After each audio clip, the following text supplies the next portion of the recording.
Welcome to AP scoop. ముందుగా headlines.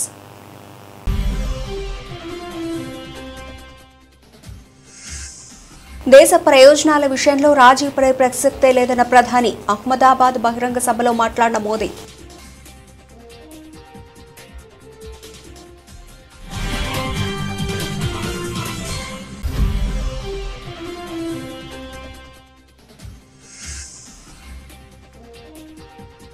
నెతన్యాహుపై సొంత సైన్య ఒత్తిడి. నిర్ణయం ప్రధానిదే అన్న Israel army chief.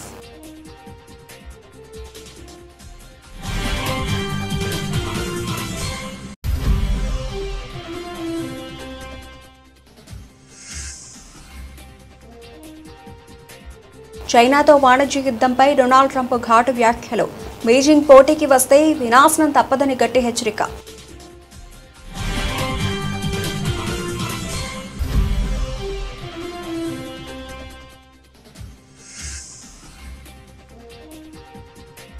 Mahesh Goud గజనీలా మాట్లాడుతున్నారు. బండి సంజయ్ వ్యంగ్యాస్త్రాలు.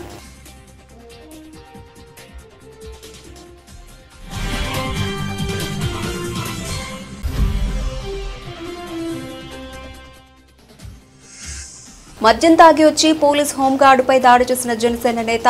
Home guard Mohan Rao మొహంపై పిడిగుద్దులు గుద్దిన curry Mahesh.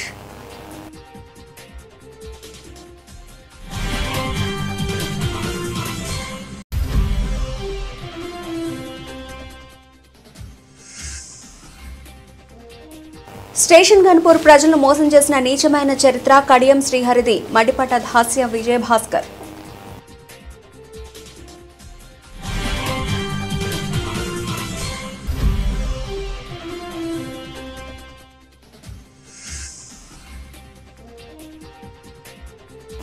తెలంగాణలో 8 మంది బీజేపీ ఎంపీల గెలుపు అక్రమమే. టీపీసీసీ అధ్యక్షులు ఎమ్మెల్సీ బొమ్మ మహేష్ కుమార్ గౌడ్ ఎద్దేవా.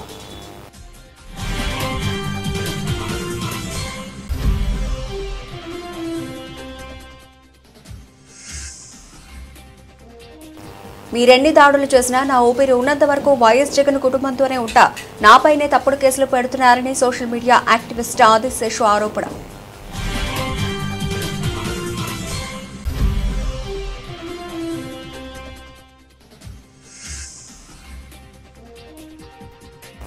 రాయలసీమలో చెరువులన్నీ జలాలతో కలకళ్లాడాలి. జలవనరుల శాఖ సమీక్షలో ముఖ్యమంత్రి చంద్రబాబు.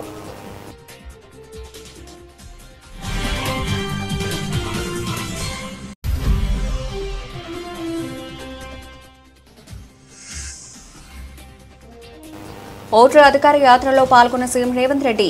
ఓటు చోరీకి వ్యతిరేకంగా బీహార్లో ఓటరు అధికార యాత్ర.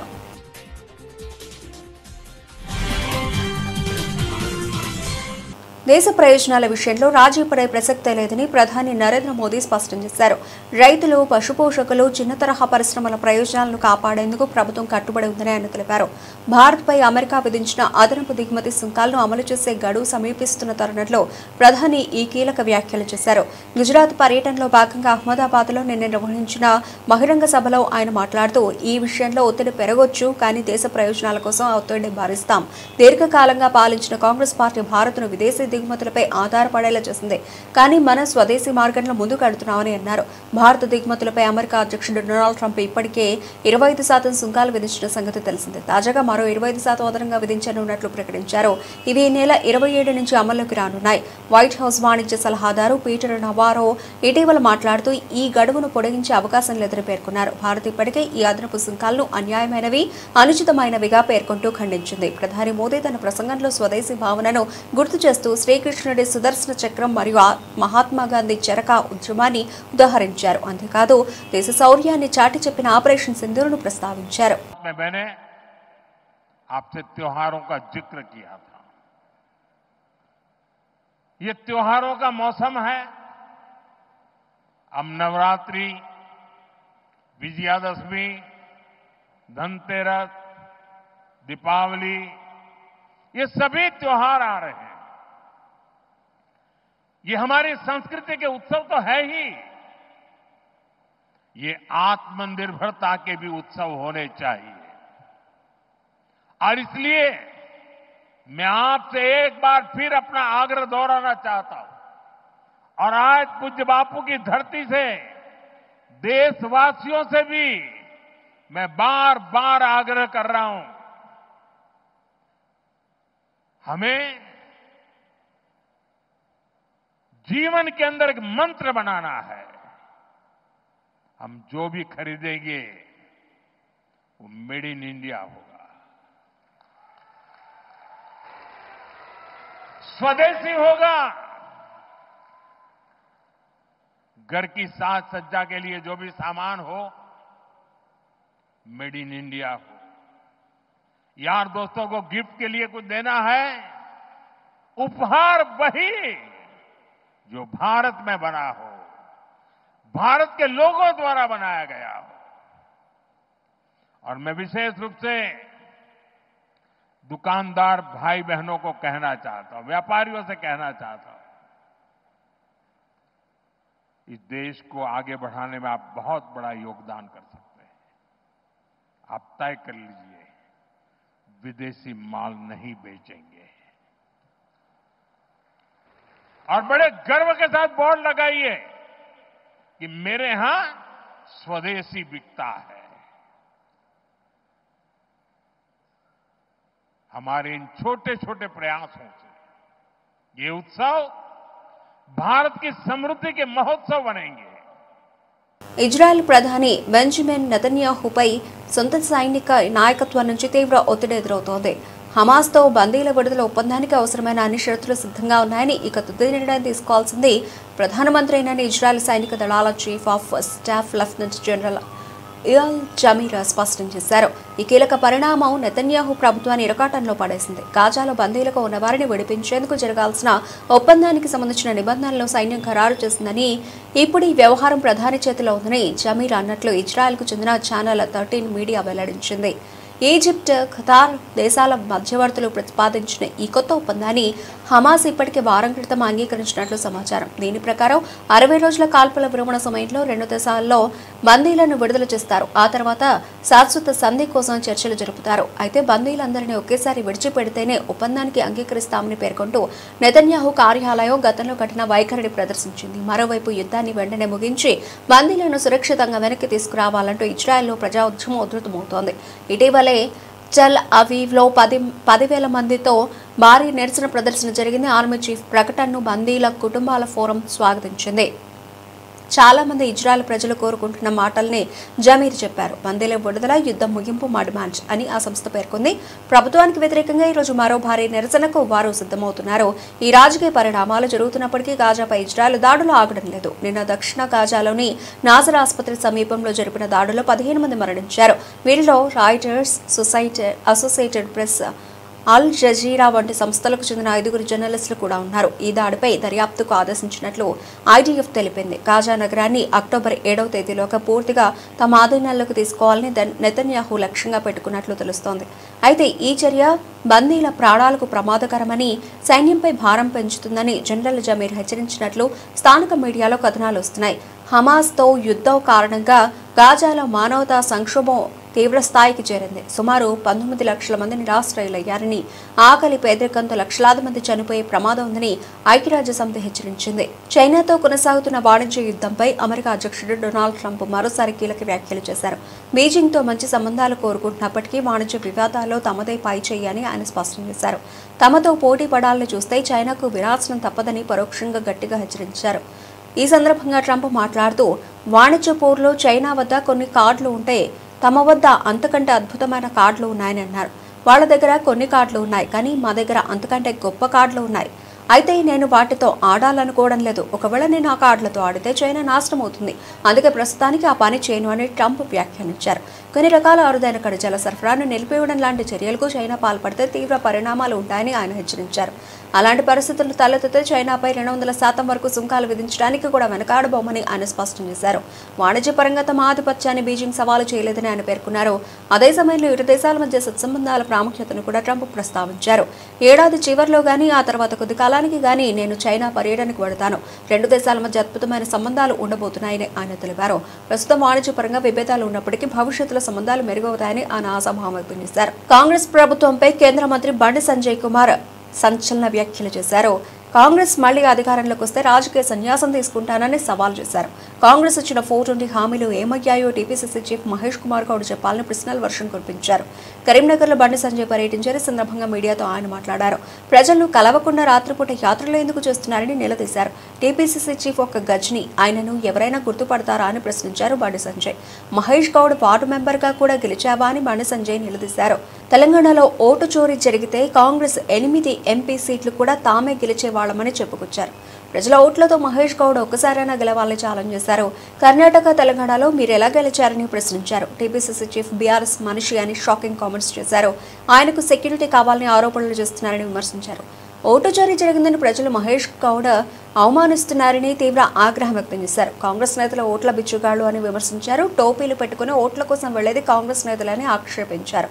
రోహింగ్యాలు వచ్చింది కాంగ్రెస్ హయాంలోనేనని బండి సంజయ్ కుమార్తెలు ఆరోపించారు. రోహింగ్యాలు ఎప్పుడొచ్చారు దేశంలోకి? 2014 కన్నా ముందు ఇతర దేశాల నుంచి వచ్చిరు. ఇవాళ కాంగ్రెస్ పార్టీ ప్రభుత్వం అధికారంలో ఉంది. ఫ్లైట్ల రాలో బార్డర్ దాటి వచ్చిరు. ఫెన్సింగ్ ఇప్పుడు కట్టిస్తున్నారు. నరేంద్ర మోడీ ప్రభుత్వం ఫెన్సింగ్ కట్టిస్తున్నది. ఇప్పుడు సరిహద్దు రాష్ట్రాల్లో భద్రత పెంచినాము, ఫెన్సింగ్ స్టార్ట్ చేసినాము. కాంగ్రెస్ పార్టీ హయాంలో ఇతర దేశాల నుంచి రోహింగ్యాలకి వచ్చిర్రు. మోడీ గారి ప్రభుత్వం వచ్చిన తర్వాత వితౌట్ పాస్పోర్ట్ అనుమతి లేకుండా ఇతర దేశాల నుంచి వచ్చిన వెంటనే పంపాలని చెప్పి అన్ని రాష్ట్రాలకు ఆదేశాలు జారీ చేసినాం. మద్యం తాగి వచ్చి పోలీస్ హోంగార్డుపై జనసేన నేత దాడి చేశారు. తాను వస్తే నిల్చోవా అంటూ కూర్చుని ఉన్న హోంగార్డు మోహన్ రావు మొహంపై కర్రీ మహేష్ పిడుగు తిరుగుతారు. మచిలీపట్నం పోలీస్ స్టేషన్ పరిధిలోని విశ్వబ్రాహ్మణుల కాలనీలో నైట్ బీట్ చేస్తూ ఉన్న హోంగార్డు మోహన్ రావుపై అకారణంగా దాడి చేశారు. మద్యం మత్తులో కర్రీ మహేష్ దారుణంగా దాడి చేశాడని, పక్కనే ఉన్న కానిస్టేబుల్స్ తనను హాస్పిటల్లో చేర్చారని హోంగార్డు వాపోయారు. మచిలీపట్నం పిఎస్ చేస్తాను సార్. HG 492 sir. నేను నైట్ బీట్ చేస్తూ ఉన్న విశ్వబ్రాహ్మణ పాయింట్ సార్. 12 వరకు ఉంది సార్. 12 అయింది. అన్న కూర్చుందామని కానిస్టేబుల్ భాషా గారు కూర్చున్నాం సార్. కూర్చునేటప్పటికి కర్రీ మహేష్ వచ్చి, ఏంట్రా నేను వచ్చి లెగరా నా కొడకాన్ని మూతిని గుద్దాడు సార్. నన్ను రావటమైన ఏంటి ఆయన గుర్తు, పెద్ద వయసు కదా, 58 సంవత్సరాలు. ఆయన గుర్తు ఏంటి రా అని ఆయన పట్టుకుని లాక్కొచ్చాడు సార్. లాక్కొచ్చిన తర్వాత నా కొడక ఏమిటి చెప్పుకొని చెప్పు, ఎస్పీ చెప్పుకుంటే నీ అమ్మ మొగుడు చెప్పు, సిఐకి నీ అమ్మ మొగుడు చెప్పుకో అన్నాడు సార్. నా కొడక ఇక్కడి నుంచి నా కొడకని నేర్చి పడదేంటని ఇది ఇచ్చేసాడు సార్. నాకు అప్పుడు ఇక ఇదైపోయింది. ప్రాణం అంతా నా ప్రాణం నా దగ్గర లేదు సార్. బీబీ వచ్చి తీసుకొచ్చి అడ్కాన్షియల్ 464 గారును భాషా గారు, ఆయన ఎస్సీ నెంబర్ తెలవదు సార్. ఆ ఇద్దరు తీసుకొచ్చి హాస్పిటల్ జాయిన్ చేశారు సార్. అది పరిస్థితి అయ్యా. గొడవ ఏమీ లేదు సార్. ఏంట్రని వచ్చి లెగలేదా అని లెగవారు నా కొడక అని మొత్తం ఆయన అటు కూర్చున్నాను, నేను ఇటు కూర్చున్నా. ఈ ఎదురు కూర్చున్నాను బెంచి బల్ల మీద. స్టేషన్ గన్పూర్ ప్రజలు మోసం చేసిన నీచమైన చరిత్ర కడియం శ్రీహరిది. 73 ఏళ్ల వయసున్న కడియం శ్రీహరి, నీకు సిగ్గు శరం ఉంటే ఇప్పటికైనా రాజీనామా చేయాలని మాజీ ఎమ్మెల్యే దాస్యం విజయభాస్కర్ మండిపడ్డారు. శాసనసభ్యులు బీఆర్ఎస్ పార్టీ పైన గెలిచి అభివృద్ధి పేరిట పార్టీ మారినా అని చెప్పినటువంటి బహిరంగ ప్రకటనను దయచేసి స్పీకర్ గారు పరిగణలోకి తీసుకొని పార్టీ ఫిరాయించినట్టు ఎవిడెన్స్ ఉంది, ఇప్పుడే రాజన్న గారు చూపెట్టింది కాబట్టి దయచేసి మీ ద్వారా గౌరవ స్పీకర్ గారిని కోరుతున్నాం. ఎందుకంటే కాంగ్రెస్ పార్టీ అధినేత రాహుల్ గాంధీ గారు ప్రజాస్వామ్యాన్ని పరిరక్షించాలని చెప్పి ఒక చేత రాజ్యాంగాన్ని పట్టుకొని దేశవ్యాప్తంగా పాదయాత్రలు చేస్తున్నారు. మరి ఈ రాష్ట్ర ఇన్ఛార్జ్ గారు కూడా పాదయాత్ర చేస్తున్నారు. మరి అటువంటి పార్టీ ఒకవైపు ప్రజాస్వామ్యం రక్షించాలి అంటారు. ప్రజాస్వామ్యబద్ధంగా ఎన్నికైనటువంటి బీఆర్ఎస్ పార్టీ నాయకులను అభివృద్ధి పేరిట, ప్రలోభాల పేరిట ఈరోజు బీఆర్ఎస్ పార్టీ నుంచి గెలిచినటువంటి ఎమ్మెల్యేలను కొనుగోలు చేస్తున్నటువంటి పరిస్థితి మనం చూస్తున్నాం. ఇప్పటికే సుప్రీంకోర్టు ఆదేశాలు జారీ చేయడం జరిగింది. స్పీకర్ గారికి మరి డైరెక్షన్స్ కూడా ఇవ్వడం జరిగింది. దయచేసి స్పీకర్ గారి మీద, వారి ఆ చైర్ పైన మరి తెలంగాణ ప్రజలందరూ కూడా విశ్వాసం ఉంది కాబట్టి వెంటనే వారిపైన చర్యలు తీసుకొని మరి డిస్క్వాలిఫై చేయాలని చెప్పి మీ ద్వారా మేము స్పీకర్ గారిని కోరుతున్నాం. శ్రీహరి చరిత్రను దగ్గర నుంచి, ఆయన రాజకీయ జీవితం దగ్గర నుంచి చూసినటువంటి వ్యక్తుల్లో వరంగల్ జిల్లా బిడ్డగా నేను గత కొన్నేళ్ల నుంచి కూడా చూస్తున్నా. ఒక్కళ్ళకి పదవి వస్తే ఓరోడు కుట్రలతోని కుతంత్రాలతోని తన రాజకీయ పునాది మరి స్థాపించుకున్నాడు, సామ్రాజ్యాన్ని నిర్మించుకున్నాడు. స్వయంగా చూసినాను. ఎన్టీఆర్ హయాంలో 94లో మొదటి దఫాలో మా సోదరునికి మంత్రి పదవి ఇస్తే నలుగురిని కూడగట్టుకొని లక్ష్మీ పార్వతి దగ్గర కాలు మొక్కి పదవి సంపాదించుకున్నటువంటి ఒకవైపు లక్షల కోట్ల దోపిడీ, మరోవైపు కుటుంబ తగాదాలు. కేసీఆర్ కాలగర్భంలో కలిసిపోయినట్టే. తెలంగాణలో 8 మంది బీజేపీ ఎంపీల గెలుపు అక్రమమే. ఈసీ మీద సందేహాలు కలుగుతున్నాయని టీపీసీసీ అధ్యక్షులు ఎమ్మెల్సీ మొమ్మ మహేష్ కుమార్ గౌడ్ ఎద్దేవా చేశారు. నేను రాజకీయాలు మాట్లాడటానికి వచ్చాను ఇవాళ. 10 ఏళ్లు మనకు మోసం చేశాడా కేసీఆర్? లేదా?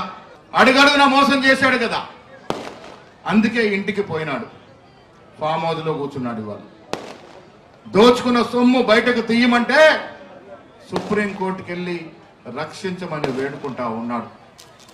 కాళేశ్వరంలో 1,20,000 కోట్లు పెట్టి గోదావరి నదిలో పోసి మన డబ్బులు వృధా చేసినటువంటి సందర్భం నిజమా కాదా?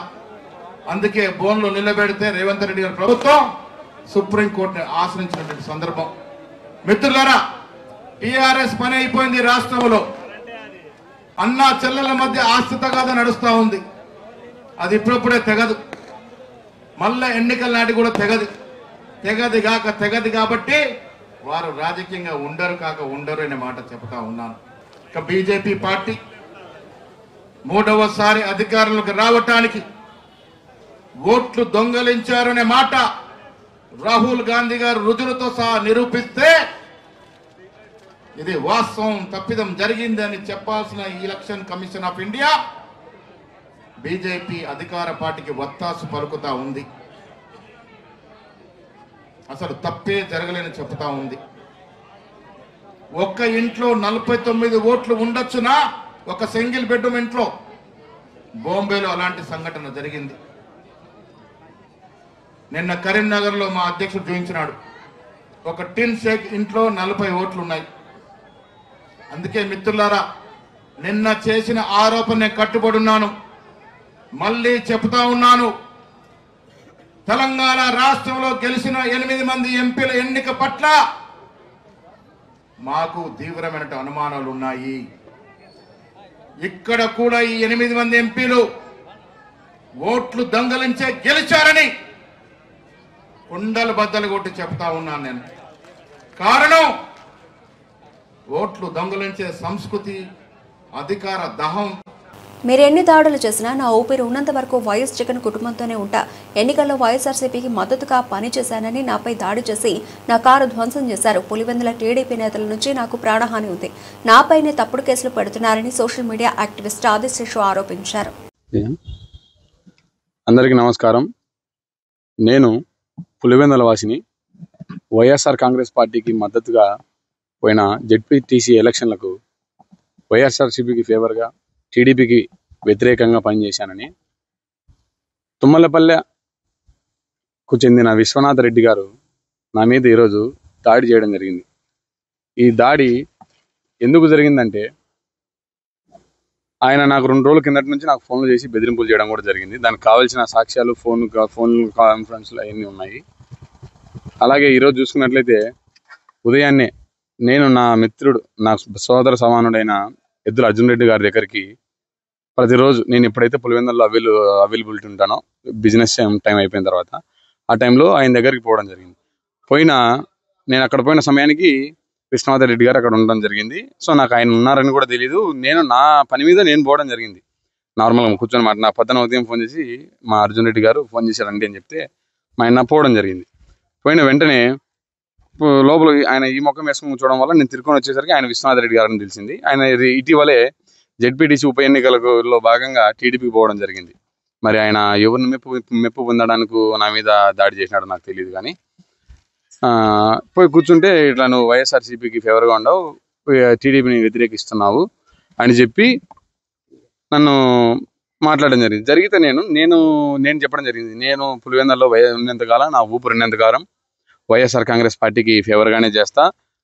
జగన్మోహన్ రెడ్డి గారికి మద్దతుగా చేస్తా, అవినాష్ రెడ్డి గారికి మద్దతుగానే ఉంటా, నా ఊపిరి వాళ్ళ కుటుంబానికి అంకితం అని చెప్పినాక ఆయనకు నచ్చక నా మీద తిరిగి వెంటనే అక్కడ ఉన్న ఫ్యాన్కు సంబంధించిన రాడ్లతో నా మీద తలకు కొట్టడానికి చూస్తే నేను ఇట్లా చెయ్యి అడ్డం పెట్టడం జరిగింది.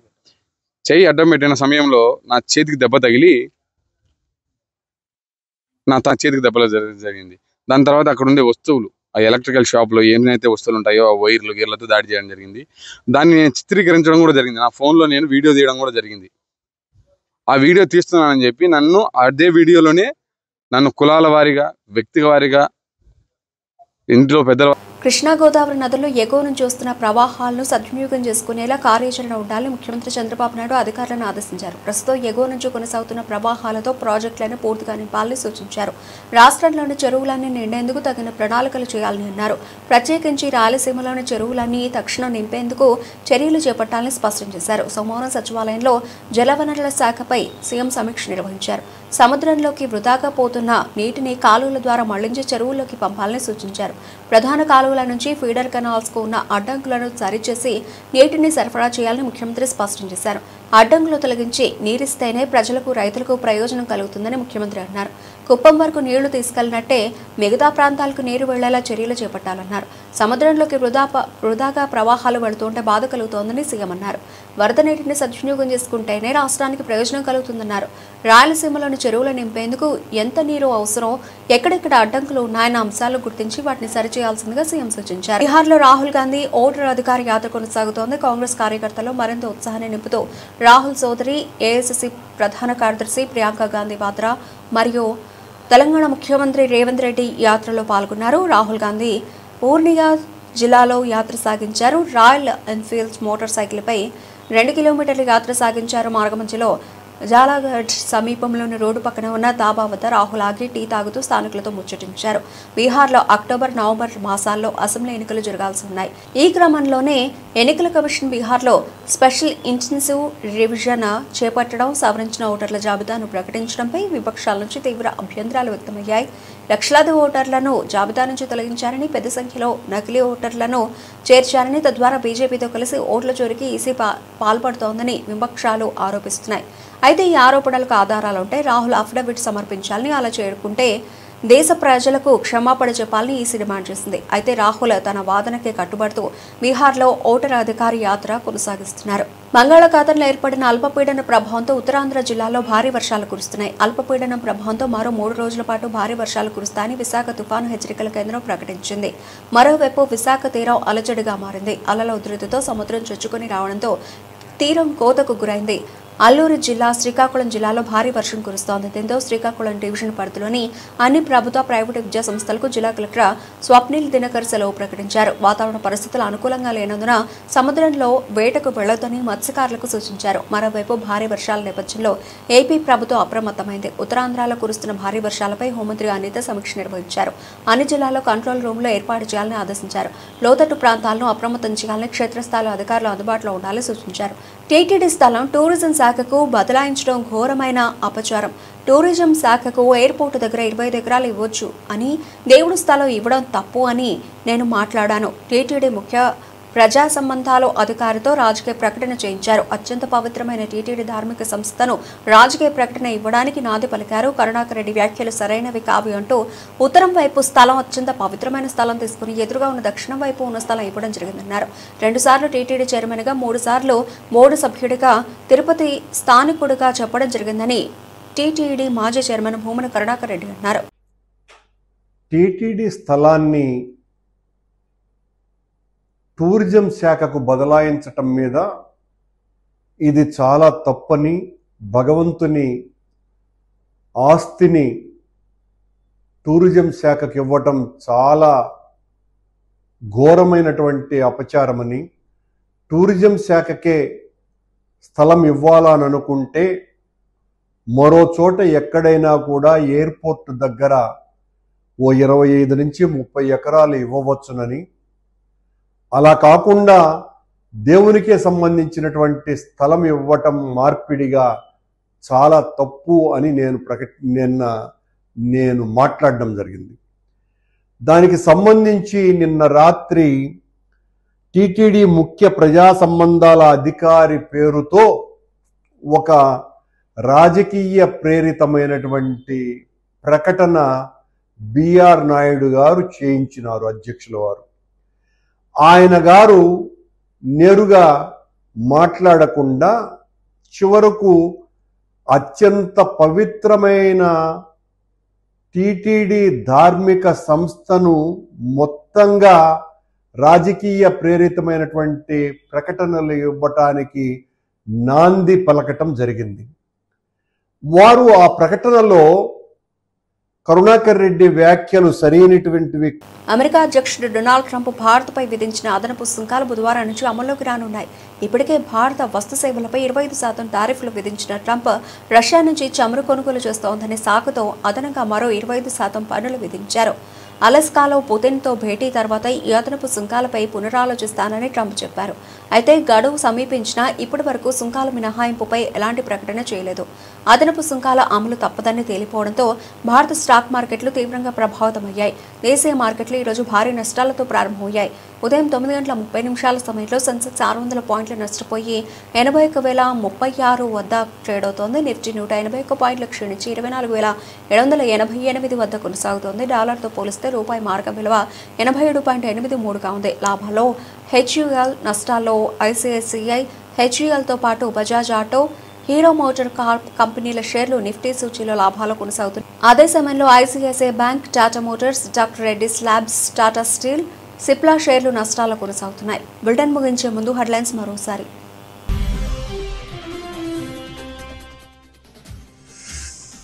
దేశ ప్రయోజనాల విషయంలో రాజీ పడే ప్రసక్తే లేదన్న ప్రధాని. అహ్మదాబాద్ బహిరంగ సభలో మాట్లాడిన మోదీ.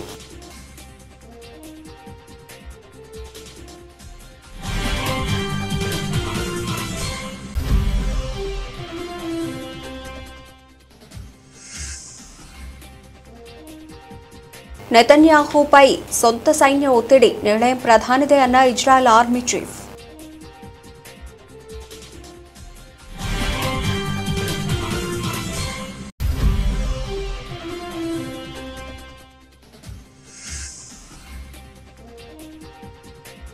చైనాతో వాణిజ్య యుద్ధంపై డొనాల్డ్ ట్రంప్ ఘాటు వ్యాఖ్యలు. బీజింగ్ పోటీకి వస్తే వినాశనం తప్పదని గట్టి హెచ్చరిక.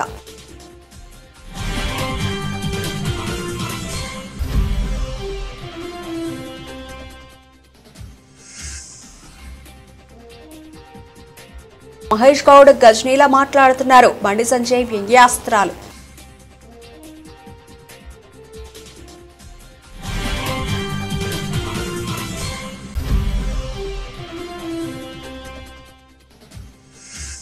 మద్యం తాగి వచ్చి పోలీస్ హోంగార్డుపై దాడి చేసిన జనసేన నేత, హోంగార్డు మోహన్ రావు మొహంపై పిడిగుద్దులు గుద్దిన కరీ మహేష్.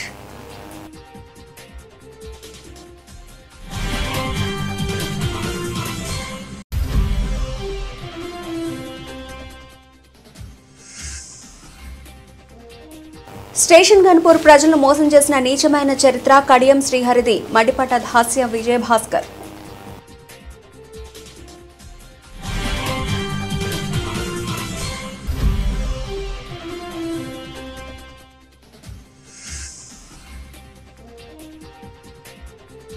తెలంగాణలో 8 మంది బీజేపీ ఎంపీల గెలుపు అక్రమమే. టీపీసీసీ అధ్యక్షులు ఎమ్మెల్సీ బొమ్మ మహేష్ కుమార్ గౌడ్ ఎద్దేవా.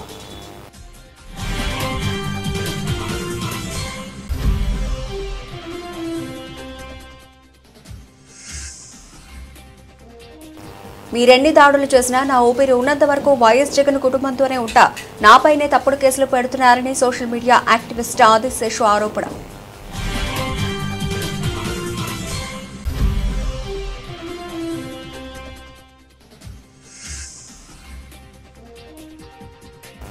రాయలసీమలో చెరువులన్నీ జలాలతో కలకళ్లాడాలి. జలవనరుల శాఖ సమీక్షలో ముఖ్యమంత్రి చంద్రబాబు.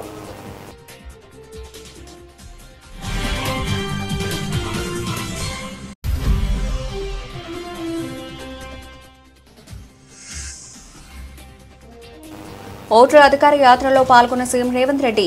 ఓటు చోరీకి వ్యతిరేకంగా బీహార్లో ఓటరు అధికార యాత్ర.